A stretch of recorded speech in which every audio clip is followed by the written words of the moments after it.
اعوذ باللہ من الشیطان الرجیم بسم اللہ الرحمن الرحیم الحمد للہ الذی ہدانا لہذا وما کنا لنہتدی لولا ان ہدانا اللہ لقد جاءت رسل ربنا بالحق والصلاة والسلام والتحیۃ والاکرام علی سید اصل ما فی الوجود سر اللہ فی کل موجود نقطۃ دائرۃ الوجود صاحب لواء الحمد والمقام المحمود مولانا وحول الثقلین جد الحسن والحسین ابی القاسم محمد اللہم صلی علی محمد وآل محمد وعلی اہل بیتہ الطیبین الطاہرین المعصومین ولعنت اللہ علی اعدائہم اجمعین من یومنا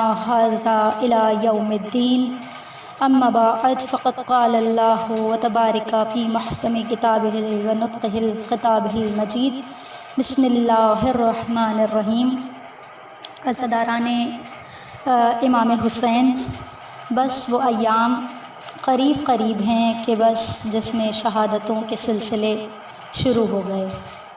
یہ وہ ایام ہیں کہ جس میں میرے مولا میرے آقا حسین نے مکے کو چھوڑا، خدا کے گھر کو الوداع کہا، اور یہ وہ ایام ہیں کہ جس میں جناب مسلم بن عقیل سفیر حسین کی شہادت ہوئی۔ ابن شہر عاشور نے یہ روایت کی ہے کہ ابن زیاد نے عمرو بن حریث مخزومی اور محمد ابن اشعث کو 70 سپاہیوں کے ساتھ جناب مسلم کی گرفتاری کو بھیجا۔ جس گھر میں جناب مسلم تھے وہاں جا کر ان کو گھیر لیا گیا۔ مسلم نے ان بے دینوں پر حملہ کیا اور یہ شعر پڑھے کہ جس کا حاصل مضمون یہ ہے کہ مرنے سے کچھ چارہ نہیں، پس وائے تجھ پر جو کچھ کرنا ہے کر لے، بلا شبہ تجھے کاسہ ناگوار مرگ پینا ہوگا، اور حکم خدائے عزوجل پر صبر کر، جو کچھ اس نے خلق پر مقدر فرمایا ہے واقعہ ہوگا۔ یہ اشعار فرما کر آپ نے 41 نامردوں کو واصل جہنم کیا۔ محمد ابن ابی طالب نے کہا، جب حضرت مسلم نے ایک جماعت کثیر کو واصل جہنم کیا، یہ خبر ابن زیاد کو پہنچی، اس نامراد نے محمد ابن اشعث کے نام یہ پیغام دیا کہ میں نے تجھے ایک شخص کے لینے کو بھیجا تھا، اسے میرے پاس نہ لا سکا، اس اکیلے نے تیرے اصحاب میں رخنہ عظیم ڈالا، اگر میں تجھ کو اور مہم پر بھیجوں گا تو تیرا کیا حال ہوگا؟ ابن اشعث نے یہ جواب میں کہا کہ کیا تو نے مجھے اپنے گمان میں کسی بقال کوفہ یا ہیرے کے کسی بنیے کے پکڑنے کو بھیجا تھا؟ کیا تجھے نہیں پتا کہ یہ ایک شیر ہے، شمشیر براں جس کے ہاتھ میں ہے، جو شجاع ہے، جو رئیس ہے اور آل رسالت مآب صلی اللہ علیہ وآلہ وسلم میں سے ہے، یہ بنی ہاشم میں سے ہے۔ ابن زیاد نے یہ سن کر کہا کہ مسلم ابن عقیل کو امان دے، کیونکہ تو نے اس پر قابو تو نہیں پا سکتا مگر امان کے ہیلے سے۔ اس مقام پر مصنف موصوف یہ فرماتے ہیں کہ بعض کتابوں میں یہ لکھا گیا ہے کہ امام حسین نے جناب مسلم کو، جو کہ شجاعت میں مثل شیر ببر تھے، جانب کوفہ روانہ کیا۔ اور بہت ساری روایتوں میں یہ ہے کہ اس شیر شجاعت کی طاقت و قوت اس درجے تک تھی کہ مرد قوی ہیکل کو ایک ہاتھ سے اٹھا کر بلند کوٹھے پر پھینک دیتے تھے۔ مصنف نے پھر کلام شیخ مفید کی طرف رجوع فرمایا کہ ابن اشعث حضرت مسلم کو ابن زیاد کے دروازہ قصر پر لایا اور اجازت لے کر اس روسیہ کے پاس آیا، تمام احوال بیان کیا، یہ بھی کہا کہ میں نے ان کو امان دے دی ہے۔ اس نے کہا کہ تجھے امان سے کیا کام؟ میں نے تجھے امان دینے کو بھیجا تھا یا گرفتار کرنے کو؟ ابن اشعث ساکت ہو گیا۔ جب کام میں نے تجھے امان دینے کو بھیجا تھا یا گرفتار کرنے کو؟